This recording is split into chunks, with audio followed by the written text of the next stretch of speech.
Dumelang, Sambonani, and welcome to the Avrik podcast, a podcast that aims to bring clarity to the concept of violence and its consequences in the lives of victims and survivor groups, as well as the perpetrators and their descendants.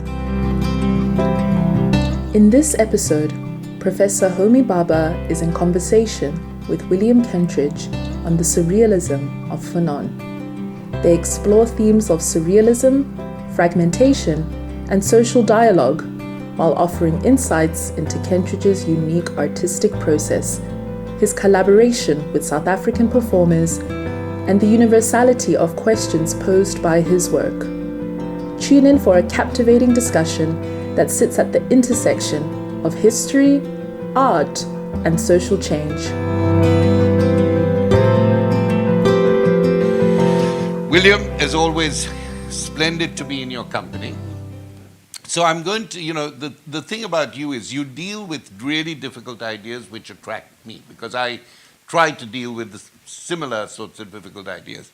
You do them so well that everybody falls in love with you. I do them so, I struggle to do them and I can never get them across. So I think what we should first do is actually show that framing, and maybe you can frame it for the audience and say what it is.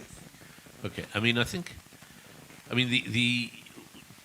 you, Homi. It's such a pleasure again to be back in conversation, talking about this. We have regular phone conversations trying to parse out different ideas. Or rather, I think it's important maybe, and we can come back to stress that the activities in the studio are really stupid. That there's a kind of rigor of thinking in Homi's writing about topics that is very far from the way that the studio works, where you start with a gesture or an image and you hope it's going to connect or illuminate something somewhere down the track, but you give unclear thoughts a benefit of the doubt and see where they come. And so often when Homi has a very clear understanding of a point which may or may not be in the work, which might be in the work, for me it's always a new way of thinking about it. Thank you. So that's one of the pleasures of the conversations, is that there are new thoughts that come out from the work. But the work that I've been doing for the last year and a half, which reaches completion in July, is a theatre project. It's a kind of chamber opera about a ship's journey from Marseille to Martinique in 1941 of refugees escaping Vichy France. And on the historic boat, there were people like Victor Serge, a communist writer. There was André Breton, the surrealist. There was Claude Lévi-Strauss, the anthropologist. But on our ship in the theatre production, I'm more interested in what came from Martinique to Paris and went back. And there was Martinique, as you know, is a tiny place. It's like the size from Johannesburg to Pretoria. It's a tiny, tiny island.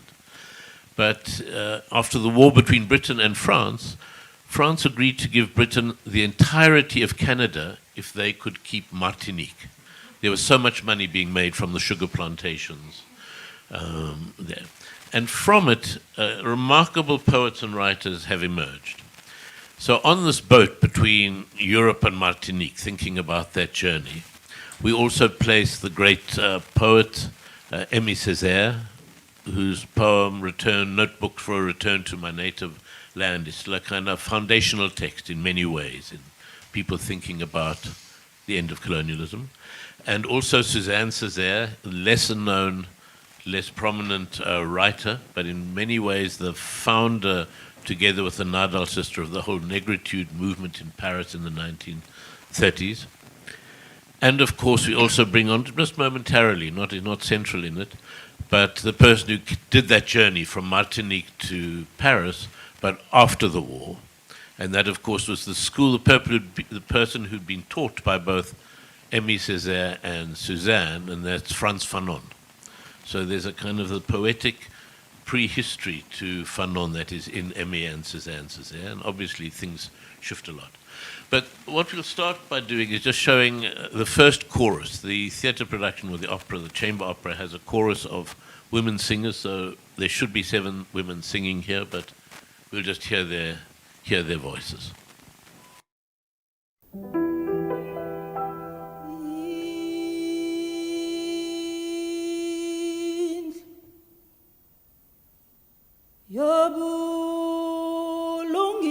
Yobulungis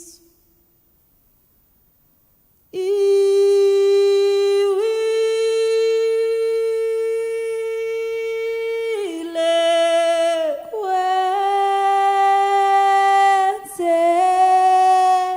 kwenzekile okubi dictate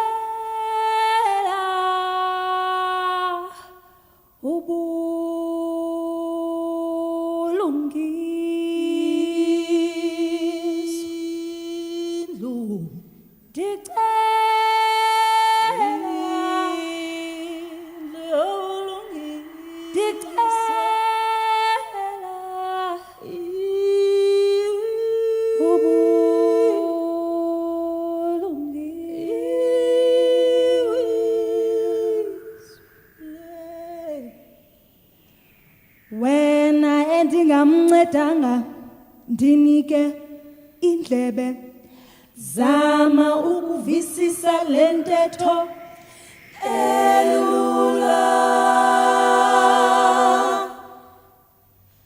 wena engingamusizanga ndinike indlebe zama ukuzwisisa le nkulumo elula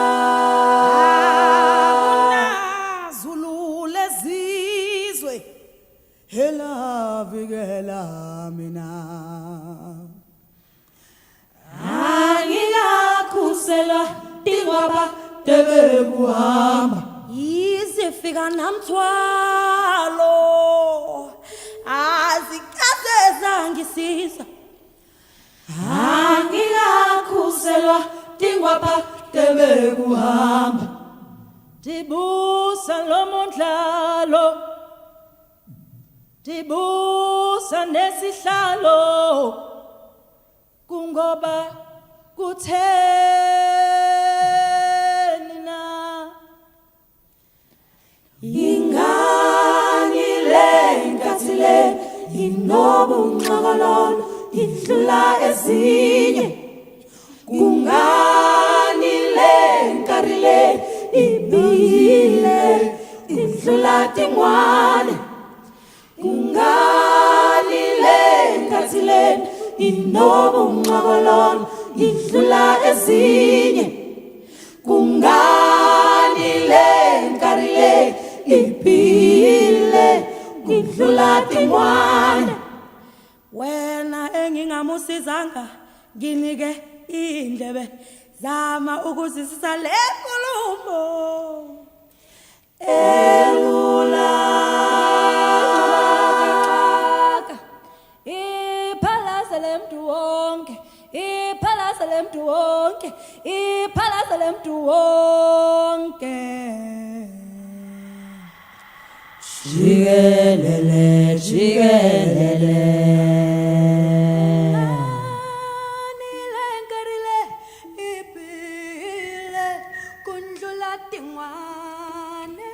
ingani le nkathi le inobunxokololo idlula ezinye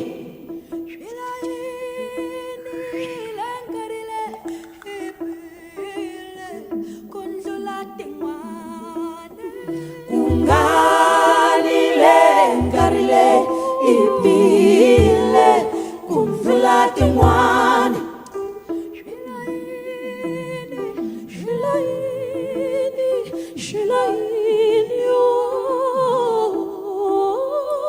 ungani le nkathi le inobunxokololo idlula ezinye ilishwa liphokoza okomfula usuthu kangwane lithi phokopoko likophoze lithi kopokopo ilishwa liphokoza okomfula usuthu kangwane lithi phokopoko likophoze lithi kopokopo ilishwa liphokoza okomfula usuthu kangwane lithi phokopoko likophoze lithi kopokopo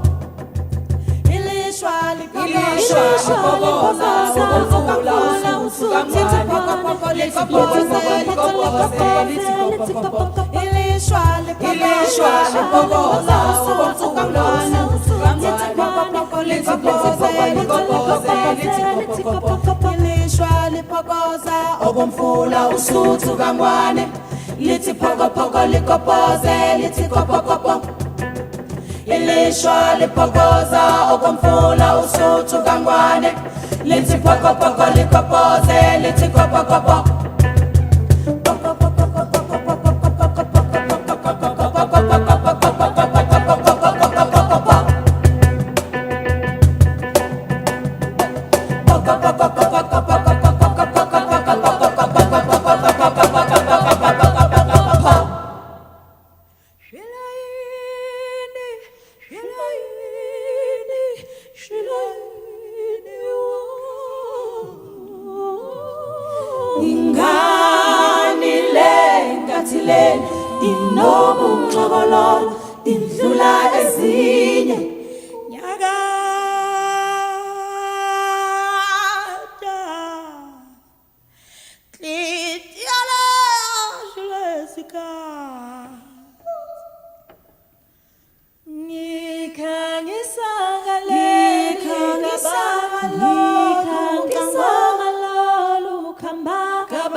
zoqithiswa zibelula nezakho imba ngeculo lezo zinhlungu ngoba ubuhle buyovelela ekugcineni.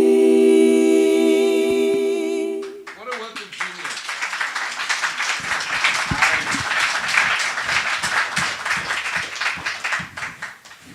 When I was watching that, I didn't know whether the appropriate... Sorry, Caesar. When I was watching that, I didn't know whether it would be more appropriate to keep silence after that or to clap, but the audience spontaneously clapped, and I think that's what we will go with. Now, you know I've been working on this only for the last 2 or 3 days since I got it, and it's just so rich and full. But I'm going to actually start, William, with what sounds like an easy question, but in your usual way, I want you to make it difficult. So my question is this, that you manage at scale to take up some of the largest issues, head in the load, the whole First World War and its use of Indian and African labor. Now this new work, The Great Yes and the Great No, is about the island of Martinique as both a refuge and as a remarkable cornucopia of ideas that stay with us now, particularly in the mode of surrealism and activism, and we'll come to that. Now, so there's the big idea. Then there is the great screen across which your work works globally. I've seen it in Paris, I've seen it in Rome, I've seen it. It's there you have that big screen. You make that transition. Now, then there is the making of the work here in South Africa. And I want to ask you how you manage a kind of easeful transition of scale. And I want you to talk about, just briefly, about what it means to make these works, great international events, looking for the voices that have often been forgotten or overlooked, translating often between several languages, German, French, and then various African languages, using Africans to speak about those, to sing about that, not only and to perform. How do you make these, I've called it easeful but very attentive translations? The immediate question would be through the people that are in the room while it is being made. And it's made in Johannesburg, so it's primarily Johannesburg singers and performers. A piece like this, for example, this is trawl. The text arrives, so this introductory chorus setting a kind of a broad parameter for the piece, from a notebook in which I keep phrases that strike me from different things that I'm read. So to the first line, now the House of Justice has collapsed, there's been wrong done, I ask for right, is from the Oresteia, that's Aeschylus. Then there's a line from Cicero Milosz, the poet, then from Anna Akhmatova. So there are a range of different writers. As the piece progresses, there's more and more from Césaire and Fanon and Bertolt Brecht. But it's a combination. So I'm not a writer, I'm a collator of and make a collage or a montage, a bricoleur of different found texts. Then just in terms of the actual process, because the actual process does answer the question to some extent, I would come with a series of lines like this to the room and say, here is a possible text. And Nhlanhla Mahlangu, who is the composer or in charge of the choral composition with the women, takes the text and gives them to the singers. Each singer translates the text into, in this case, her mother tongue. So there are a range of different, from Venda to Zulu to Xhosa to Siswati, different singers with different mother tongues. And then he works with them saying, well, how would you sing that line? Let's see. And then says, okay, this line is very beautiful. The Zulu version of this line is great. So we're going to go from this line into that. And with the women who are also the composers, not simply the performers of someone else's composition, it gets put together. And then with the video editors, I'll say, well, I want to have we have a lot of repetitions. And if you have a lot of repetitions for things to state themselves, how do you deal that with a text? If you have surtitles, do you just repeat the surtitle and then it comes back on? Or in opera, usually you see it once and that's all. They don't keep repeating it. But we discovered this way of having this wheel that's kind of turning as a way of coming back and having the repetition within it. So to arrive at this, there are many different people in the room that does it. And because it's made in Johannesburg with the singers that are there in the place, that is very much infected and inflected by being made. So whatever the ostensible subject, it's always from here outwards. And even though it's Martinique and it's 1941, so much of your writing is the way in which writers from that period in Fanon it's not just of historical interest what they're writing, but the questions that are so present now. So that's... No, that's a great answer. And I think it refers back to what we've all seen this morning, and I think that's an important way of getting into the questions for today. The way you set it out here, I've been looking at this bit of the video for the last couple of days and thinking that the intricacy of design is very important. Here, you have these questions. Why have I been deserted? Why is the House of Justice collapsed? Is this the worst age that there ever was? Where else was it as bad as this?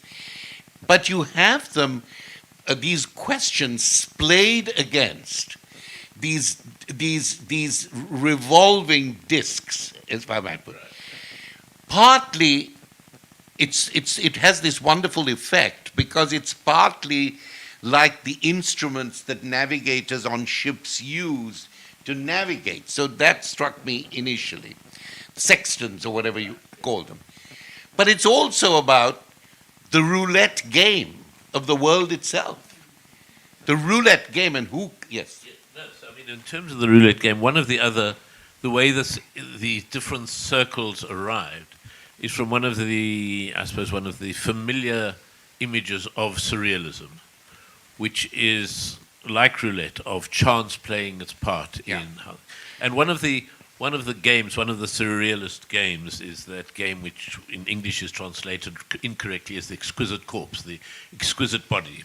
Children's game, a party game. Someone draws a head, and you fold the sheet of paper over, just showing the neck, and somebody draws the torso, and folds it over, and you just see the waist, and somebody else draws the legs, and then you open it all out and see that combination. The surrealist figure. And so that's what the turning discs also, which we use more further on than in this particular piece, where you have one character's head, the head of Césaire, and then it becomes maybe the body of Josephine Bonaparte, and then the legs of someone else, to play with that. And I mean, the surrealists were trying to say one of their strategies or techniques to try to disrupt a viewpoint was to use chance, to draw words out of a hat, to write questions and cover the questions over and write an answer without knowing what the question is, to look for chance connections between them, to rely on the provocation of us having to make connections, which we do all the time, even when they're not the intended connections. So let me just say that I think you've taken this surrealist idea of the paroxysm, which is in the Surrealist Manifesto, I think, and you've taken the game, the ludic aspect, the playing of the game, of chance. But in my view, you have emphasized risk. And there is in these historical moments, embedded not only in the events themselves, but in the temporality, in the flow of time that constitutes us ontologically as beings, not only as historical personages. You have emphasized, like actually James Baldwin talks about risk, Fanon talks about risks. I think risk is something that you have turned from the surrealist chance games into a deadly serious game. And I want to now say something about how I saw this opening that our friends here have seen once I thought about it as risk, and a major existential risk. So these questions, in some ways, William, are really unanswerable. And as you've said, is this the worst epoch ever? Or can there be another epoch as bad as this? Everybody in their own lives ask that question. There really isn't an answer to it. The Palace of Justice has collapsed. You quote that from Aeschylus. And so there's a whole historical, it's not a historical comparison. It's this churning around the wheels of these questions. But these are very important questions. These are questions that are usually classified as questions of universalism, things that we've really got to know. Now, what you've done so brilliantly, I think, is that you have, like Bertolt Brecht, emphasized in a way the urgent banality of these questions. Is this the worst time? No answer to that, etc. But I think what you are doing here, and this is what you're taking universal issues, universal questions, and in my interpretation, what you're saying is the universals are never fundamental principles alone. The universals are often, things become universal because we ask these questions again and again at different times. So it is the interrogative nature of the universal, the repetitious nature of the universal, as you've shown us, that really says, whatever Aeschylus said. His comparison was different. How do I now answer this question? So the universal is not a fundamental assumption, it's an interrogation and a repetition. Yeah, I mean, I'd pose it slightly differently to that. It's not saying, you're right, I'm not interested in saying, these are universal questions that continue and roll around nonstop.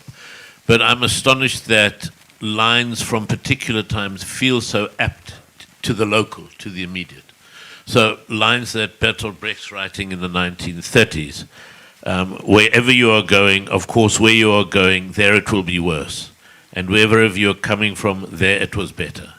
Wherever you're coming from, there you will not be missed. Wherever you're going to, there you will not be welcomed. And you have such a sense of this as a condition of migrancy today, of people being so unwelcomed and so unmissed in both places and being stuck in that limbo between. Yeah. So yes, and it may be in different pockets of the world that is a question that's rolled around, but it's because it lands so particularly rather than universally that it's a question. Exactly. So that's why I'm saying the universal is not, as most people think, it is a fundamental principle or value. It is a question which we have to answer in this way. I mean, when you talk about that Brecht line, I think about the Hannah Arendt line from 1941, where she says, our enemies put us in concentration camps, and our friends put us in detention camps. So, but I think the interesting thing is that these lines reverberate in their own times and spaces. Yeah. Your work immediately brings them up against, crashes them with the risk of the present. And if there is something that actually resonates through the work, it is why we have the risk to have to think universally, even when we know it is a historical problem. So let me ask you then, based on that, why surrealism in all your works? Look at the titles themselves, The Head and the Load, The Great Yes and the Great No. One of the things about surrealism, you add things, but you don't add them up. Adding is different to adding up. And I think this is something that I felt quite strongly in looking at this work. So I'm interested in, I've never thought of that distinction between adding and adding up. I mean, the way of working, again, just to bring it back into the studio and how it is working with fragments. So there's this fragment, which is the first chorus. There's a scene with some texts of Fanon, which in fact are sung by one of the women singers, Fanon's words. There's the Breton brothers we've made the Bretons, because we work with cardboard masks that have the image of the characters. We found we had, in fact, 2 masks, 2 photographs of André Breton. We'd made 2 instead of 1. So we now have the Breton twins. So the Breton twins become like, I don't know if you remember in the Tintin books, there was Thompson and Thompson, the 2 incompetent detectives. So we now have the Breton twins, who are kind of like slightly incompetent, quite crazy, arguing with each other over their surrealist manifesto. And so that's a fragment. So we add fragments, as we did with The Head and the Load and with other projects, but in the hope that in the end, cumulatively, they don't remain simply fragments, but that their connections start to suggest themselves to us making it, and hopefully in the end to an audience watching it. So that relationship between fragmentation, or working with fragments, or collaging or montaging fragments, and saying this very fragmentation and putting of things together is a way of making sparks of either new thinking or understanding come forward, is how we hope to work. And one of the interesting things about bringing fragments together is the metaphor in Walter Benjamin that a translation is not like reproducing the original, but by restructuring the original as if you had all the fragments of the past, or you had all the fragments together. So it seems to me, the work is so relevant now, not simply because those questions are provocative, those questions, but because we are always in the moment of both transition and translation as we make sense of the world around us today. And of course, we use this phrase, the world is in fragments, the world is against itself. So I wanted to ask you, what started this practice of working with a fragment rather than, say, working with a sketch over which you layered another sketch or another sketch? In both cases, there would be an interesting need to penetrate, not just to see the meaning on the face of it. But what attracted you to the fragment as an initial unit of work? I think what I would say I was not attracted to it. Yeah. I was reduced to it. Okay. That I tried very hard at different stages to write write a film script, the way you would, scene one through to the end. And I discovered I was a useless storyteller. I was unable to do it. It really did not work writing it in a linear way. The only way to arrive, the animated films that I make always, if I said, well, first I have to write a storyboard or a script, then I just sit there blankly. There's just a nullity. But if I say, well, here's an image I want, I'm not sure where it fits in the film or necessarily even what it would mean. This I'm confident on. Let me start with that. And from that, another idea is suggested or another thing is suggested. So that was the only way of working with different elements. So the kind of fragmentation was there. And then when we did the Head and the Load, the theatre piece about the First World War, I was very uncertain. I said, we need a lecture. We need someone who's going to explain the whole story because it's too fragmentary. And then the other participants in the project were the ones that said, no, for God's sake, we've done all this work. Have confidence in what you've actually made. Don't feel you then have to do the lecture. So I'm very anxious about the fact that it is fragmentary, but it is the way that the work has developed, and it either has to kind of in a way sink or swim with it. Yeah, but and therefore I just say that anxiety has allowed you to take risk and make it into a major performative structure.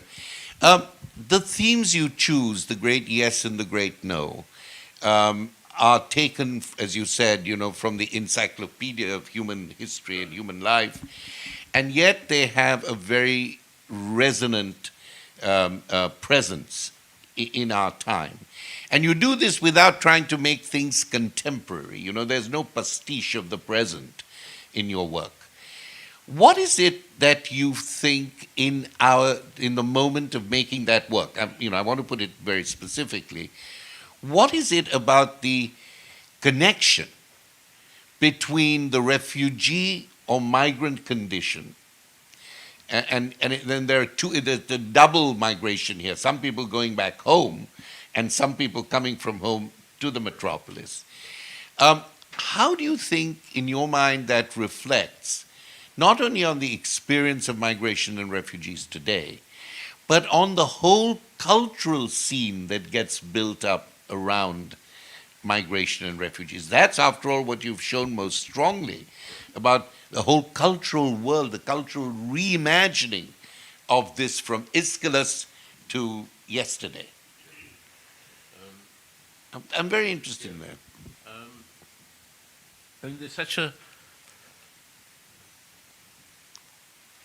There's so many different ways of thinking it. When one thinks of all the questions of the artifacts of different parts of the world, artifacts as refugees or as migrants, unwilling migrants. When something's taken from South America and is put into a museum in Paris, it's a kind of an unwilling refugee. It's not, his opinion wasn't asked, it's put there, it's there.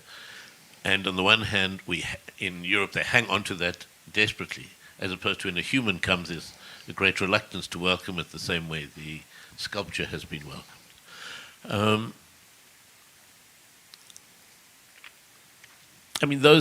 Those ironies of what that journey across the Atlantic is. One of the things we can do, because it's a theatre production and it doesn't have to, it's allowed, within it we can play, we can bring anyone we like on. We have a duet between Josephine Bonaparte, the wife of Napoleon, who came from Martinique. And when Napoleon came to power, he abolished slavery throughout the French Empire, except for Martinique.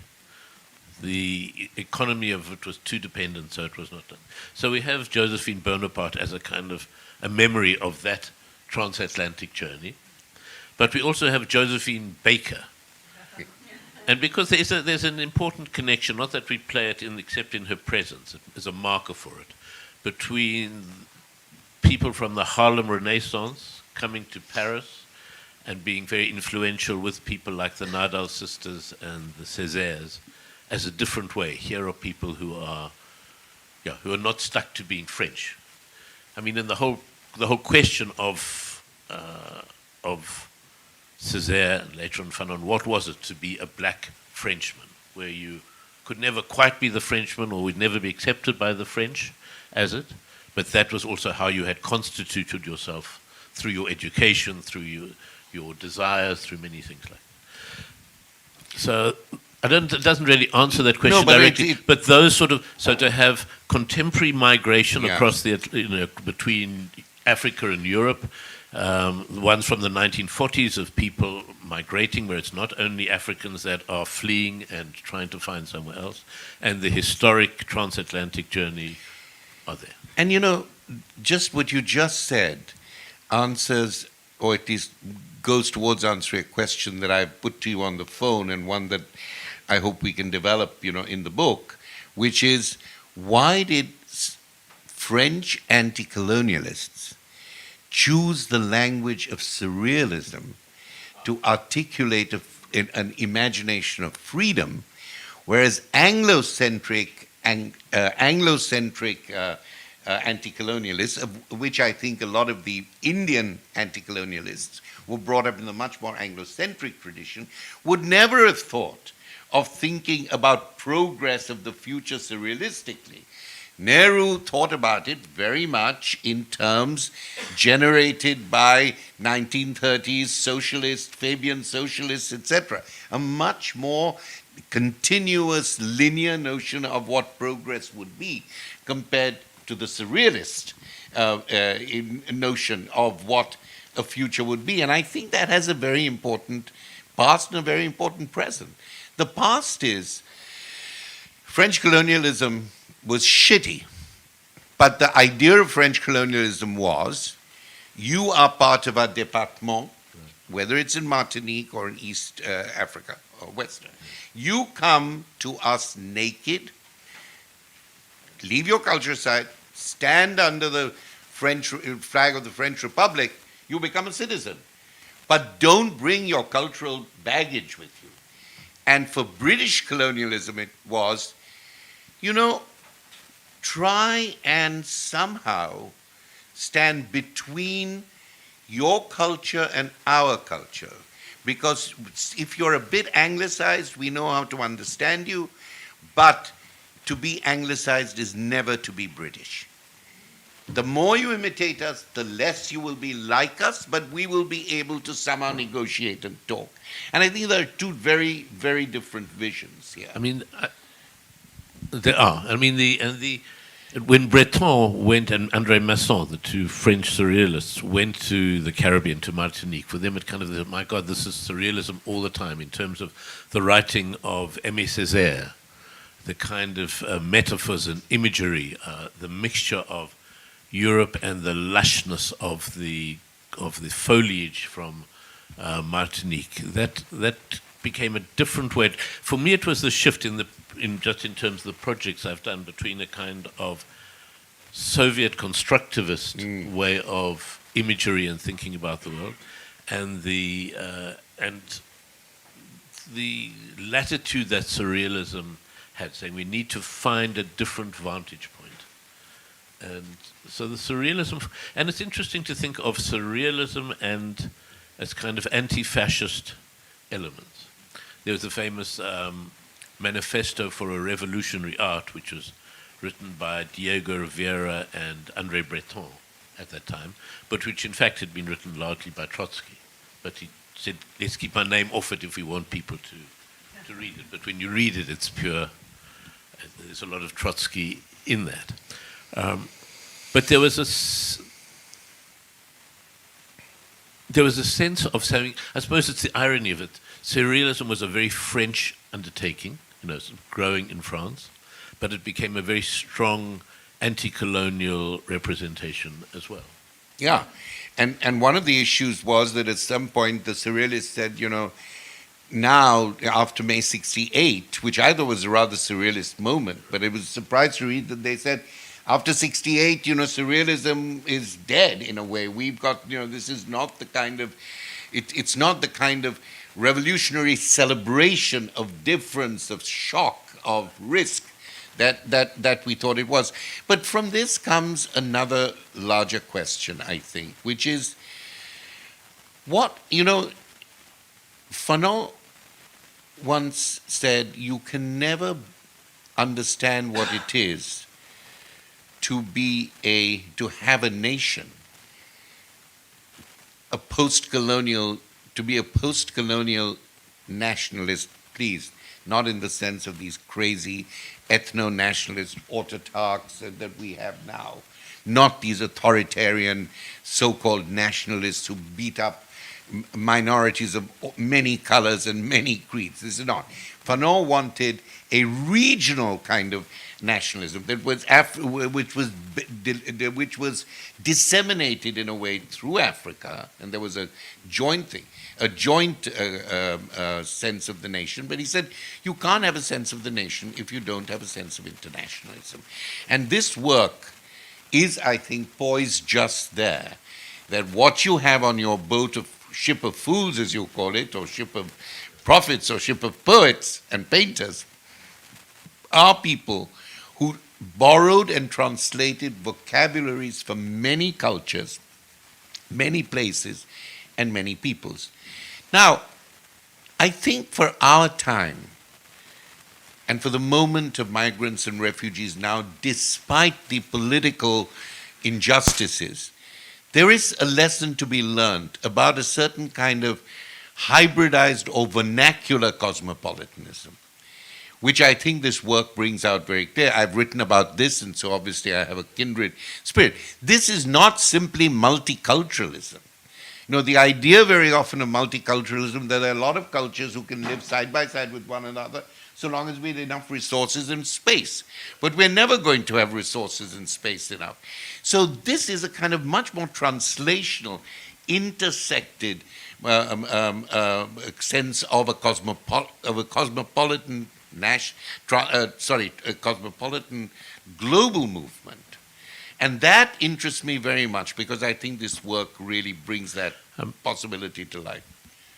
Yes, I mean, I think just as a perspective on that, the first 35 years of my life was under apartheid, and the last 33 years after that.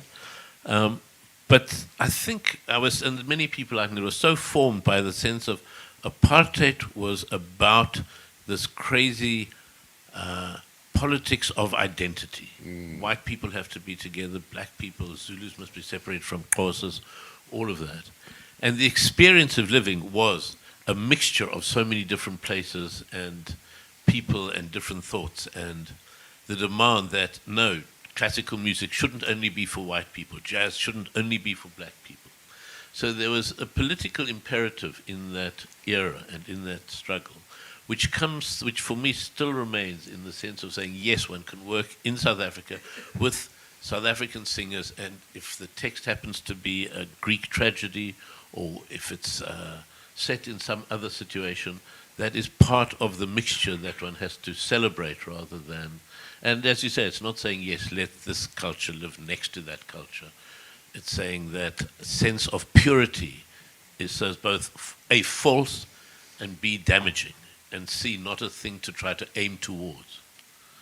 So it's both mix it up, but not with a sense of direction, which is, I think, what the work does. I think one of the problems, I think, today, and I suppose I'm speaking, I'm here in South Africa, but I'm speaking with my head and my mouth a little bit from the US and other places, maybe here too, is that unfortunately, the globe, I don't like that word, the international, because we still have an international system, we don't really have a global system in many effective ways, that form of trying to find new linkages, new connections, new solidarities, that newness has been at the moment denied by the politics of identity, both at the level of leadership, where people want to control you by placing you in certain groups. Sometimes they want to encourage that group fundamentally and say, this is your right to belong to this group, to this race, and to continue. That's a politics of identity of that kind, from the top.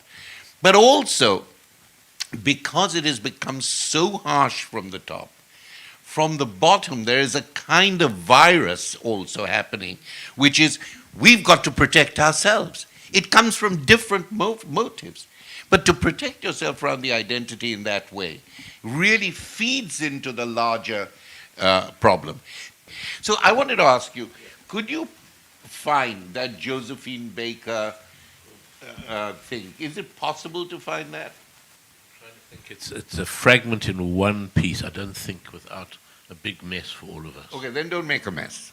Play the Fanon part, which is the one we planned, the short 3-minute Fanon. Yeah, here we go. Explain what you're seeing. What you're seeing is a fragment of a kind of a workshop testing out. At a certain point you said, what happens if we bring Fanon onto the boat, even though historically he's obviously after the event. And we play with some of his text, and you'll see the cardboard masks we're working with. So this is kind of an experimental fragment of it.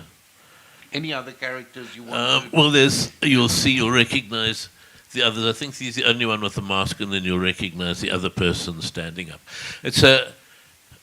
The other character, as you'll see, is Lennon. Yeah. Not that Lennon's really on the boat, but he comes in this moment, in kind of the crossing of the bar, of the crossing of the line, crazy celebration. I think it's is it in The Wretched of the Earth or Black Faces, White Masks, where Fanon writes a lot about what is still to be learned from Lennon and what should be abandoned. Yeah, in Wretched. In Wretched. So that's a kind of a fragment that refers to it. Not that Lennon talks, but we see it. And this is our first experiment with it.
Ukuzijwele kuziviseni mnandi ngethemba lokusayo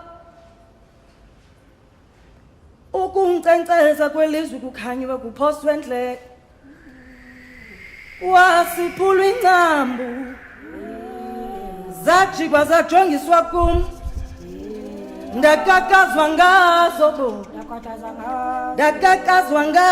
bo ubuntsundu bamayilolike ubuthuli nje obujulwe kwingxolo yasemini ubuntsundu bamayiloqabaza ayiloqabaza namanzi onqabela umdalo kwilizwe limpamekileyo kwaye ubuntsundu bam akuyonkoyikoyi okanye into ekunomiswa ngayo buqhophoza ngapha kwelanga liqatha ubhoyibhoyi buqhophoza ngapha kwesibhakabhaka sinuka ukutsha uthetha ukuba ayikho injongo yami emhlabeni ngaphandle kokuphindezela emadodeni ngo-19 donsa amehlo dlandlolo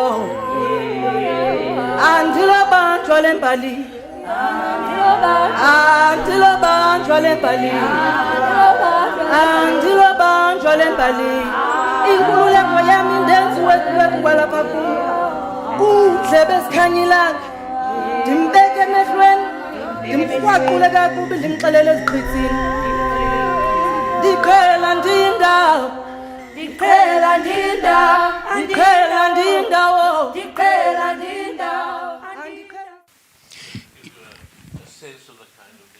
A sense of the making or testing and seeing how things can work. But also, it's the genius, in a way, of it is the background, which is like one of those amniotic slides that you get of childbirth, because it's here, you know, we're being born, what is the sense of becoming?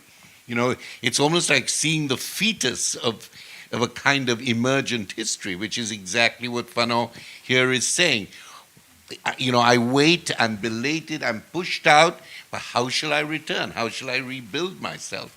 And I think, William, that is both the moment of risk and the moment of the greatest beauty in your work, where you take this moment just before birth or just before death or just before historical circumstance, and you have an imagination that develops what is so difficult to say about liminal spaces or intersectional spaces or interstitial spaces. You really give us a vocabulary for that. You know, I want to thank you, of course, for my own conversations with you, formal and informal. But I also want to thank you for reminding us about something that is a little bit of a motto of the book I'm writing. I talked about it yesterday, but at pain of repetition, I'll repeat it, because it, I think, in many ways may have come from thinking about your work. That you remind us that the past never dies and the future doesn't wait to be born. And in between those two things is both the impulse of a present moment which we are always trying to figure out, the obscurity and enigma of our times. Fanon says everybody has to fulfill a mission, but you're half blind, you don't know where to go, but you still got to fulfill a mission. That's what you allow us to do, to think about this palpating present moment and to say, in the transition, despite the loss of honor and the loss of honesty, we can work. And that's what pushes us along. Thank you. Thank you. Thank you so much to both of you. Perhaps just a quick comment on from my side. I was very struck by, you know, the use of Xhosa. You know, it really, for the people who speak Xhosa, there's so much power in the use of the language of Xhosa. You know, when you say that, there it says, I put the white man back in his place. It's such a simple statement, but when you say in Xhosa, ndizamxelela undlebe ezikhanyilanga eziqhitsini. You know, I mean, there's something so powerful about about the determination of, I'm going to face this person, I'm going to face to this, and I'm going to say what I have to say. There's such a power, and it makes me realize that we haven't engaged, well, as scholars, as emerging scholars, we haven't engaged with these kinds of issues that are bringing us up to our awareness in a productive way. And I think we need to do this. We need these conversations. We want you back, both of you, so that we can think about these things. So thank you really so much. And now we are inviting you all, anyone with questions, to begin with and see how it goes. I'll just say one comment to what you did. Yes. The singer Asanda in the section is from the Eastern Cape, and she thinks of herself as an actor and not as a singer, and is very nervous of her singing. And I think her singing is so powerful that I'm going to pass your comment on to her, and she will be very encouraged by it. Yeah. She has a remarkable intensity and passion that comes through, which is very different to, you've tried speaking the lines and then they get transformed when they have the emotional depth you get with the sung line. I mean, you hear, it's carried in the body. There's a force that it comes with. It's not just the words. That's the embodiment that you always see. That the performance is not just the movement in William's work, it's the way the lines are taken in and come out. It's the breathing, like his own obsessive walking in his studio. I mean, it's this rhythm that the body gives, the vividness that the body gives to the words. Absolutely, yeah. Oh, sorry. The vividness that the body gives to the language. Thank you very much for the presentation. Maybe as all of us sitting here, we had to try and make sense of all the imagery that you've shown and shared with us. From my perspective, what I saw there was a clash of language games, and by that I mean in the definition of Ludwig Wittgenstein. I'm not sure whether you're familiar with his thinking, but he uses the idea of different language games with different rules and internal logics. And for me, that is what I saw there. And my question to you is, from the fragments that we've seen, that major montage, that's what we've seen, but what has been excluded? There's still a lot of stuff lying around that we can kind of look and see that didn't make your montage. You mean in the production? Oh, a huge amount. This is just the opening chorus and 1 minute in this there. There's some things that are verbal. There's some things that are not verbal. I think you're right, though, that the sense of play in the Gardnerian sense is important. The sense of finding what the grammar is of the different things we undertake. If you do a double exposure, you film someone twice and you put them over each other, so you have someone fighting with themselves, kind of a shadow boxing with themselves. What is the way you have to deal with it with the movement of the performer? Does he stay in one spot? Does he film him once in one spot and the other time he's circling around? How close does that have to be? When you're doing the actual editing, how do we have to light it so we can see? So the questions of meaning in the studio dissolve into a series of practical or grammatical learnings in the hope that when they come out of the other end, they're not just that, they also have a meaning. But they do dissolve into that question of how fast should these circles turn? Should we be shooting at a slow shutter speed so they're out of focus, or at a normal shutter speed so they stay in focus the whole time? So can I just, so from the Wittgensteinian point of view, the question of the language game is also the question of risk. And I think that's what you see here, in my view, not only in the sequence that you've seen, but in all these decisions, these technical material decisions that are being made. And of course, Wittgenstein doesn't have a sort of a theory of the kind of technology that we have, but he was, as you know, obsessed with film. And he sat alone night after night in Cambridge theatres in Cambridge, England, looking at films. So there is something here about technology, technique, risk, and the translation of these different forms and materials and media. Thank you. Yes, Jackie. I just wanted to ask you a question about what travels and what stays behind, and the place of your espresso machine, which is in so much of your work, and it was really interesting to see it here again. It's like a memory. I mean, how do you think of these objects which, you know, repeat in your work and are part of our culture? You know, the raw material of coffee, the way of making the coffee. How does that link to this radical displacement that you're showing? So in the production, the characters that we know, Fanon, Aimé Césaire, André Breton, the Nadal sisters, have these photographic representations, as you saw, or an image of their face, whether it's Lenin or Fanon there. But we also needed to represent, as it were, what they were against, the French colonial empire, the French bourgeoisie. And there's something about the shape of that Bialy coffee maker that is similar to the shape of the kepi hat of Pétain and the Pétainists. So on the ship, all of those people are represented by these coffee pots. It also means we can have fewer actors and more characters, because the women's chorus can put in a coffee pot and they become part of the same. So I know it's an Italian coffee pot, not a French coffee pot, so purists will say we should have had a French thing. There's something about the angularity that works well. It's both a kind of a military helmet in a strange way.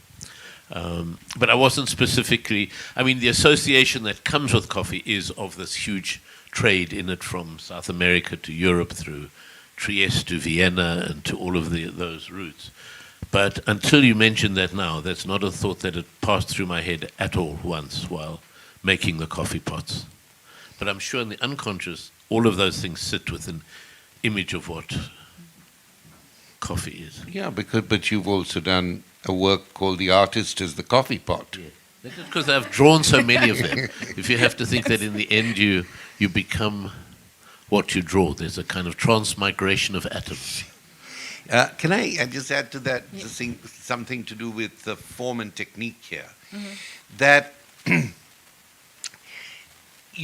you make a collage or a montage from so many different temporal and historical moments, you don't carry necessarily the history with it as it was, but you do carry some resonance of where it was. The language of Fanon is not the same as the language of Aeschylus. They indicate not necessarily a historical connection or difference, but a temporal connection.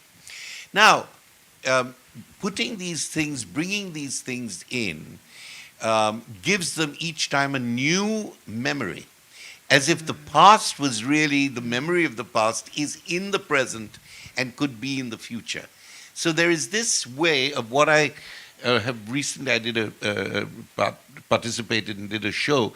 I think this work is it's not retrospective, whether it's about the First World War, it's retroactive. It takes those elements from a number of languages, from historical moments, and puts them to work now in a way that they were not working before, or even if they did work before like that, they're now doing their work again. So I think that, in art, the retrospective is such a genre. I think these works will never have a retrospective moment. They will always have what is internal to their economy, a retroactive moment. This continuous activism of shifting meanings, translating, working with what is transitional. I think that's a great achievement. You mean as if they're always staging a future moment? Exactly. That they're always staging a future moment. That's why they're in this game. Not just because they're wonderful lines from the past. That they're always imminent, not immanent. They're not just underlying the history of art or film. They're always about to happen. And here our friend who brought up Wittgenstein, actually Wittgenstein has a wonderful line about this where he says, when you listen to music, you know the piece, you can hum the piece, but as soon as it starts playing, it's another experience altogether. However you know it, you're always poised in that moment, in that tangential moment, and then the music starts. Whether you can play it in your head or not, another headspace is created. Wow. Okay, Tando, I have to say this about Tando. She's all the way from Grahamstown because she teaches both your works. And she can say just one sentence about that before you ask your question. I'm literally about to teach Ubu to our first years, and it usually goes down really, really well. So I'm really, really excited to be here today. Thank you so much for such an interesting conversation and this beautiful piece of art. I'm so struck by the mercurial quality of it, right? This idea of movement and fluidity, even though we're dealing, as you say, with fragments. I just wanted to ask you, in terms of the description that you've chosen to say that your work is surreal, and I wonder if that's something that you would use to describe this particular project. And the reason I would like to ask you that is because I wonder if the idea of surrealism isn't really a product of us trying to give an account of reality that relies on these rigid literal mindedness of the Enlightenment rationality, right? And I wonder if we shift ontologically onto the African or the post-colonial context, are we actually talking about an addition to reality, or are we talking about reality in the sense of it being layered, where that which would seem additional is also part of the real? Thank you, Tandis. I think, I mean, I understand the question, but it's not a question that we've, you know, when we're busy making something, it's not a question that we've asked, sorry. I mean, I'm interested in what surrealism offers as a way of strategies, of making things. I really haven't thought, is the work a surrealist work? I don't think, in some ways it is, in other ways I don't rely on chance in the same way. There's often the construction of chance, but it's not as if we've really pulled the lines which constitute, for example, the first chorus, were not in a surrealist way pulled out of a hat. It's not automatic writing, let the hand write and see what emerges. It's used as something that's neither program nor is it chance. It's something in between. So I mean, it's really nice in this project to play with chance, but once chance has had its say, we're quite careful about saying where it can and can't operate. The risk comes in, yes. Right. So I think, but the question of adding or not to reality, you know, those questions are in a way too hard for me. I really, it's so outside of the processes of making that it may be that at the end, but it's not that in the middle. Thank you for listening to this podcast. For more, you can check out our website.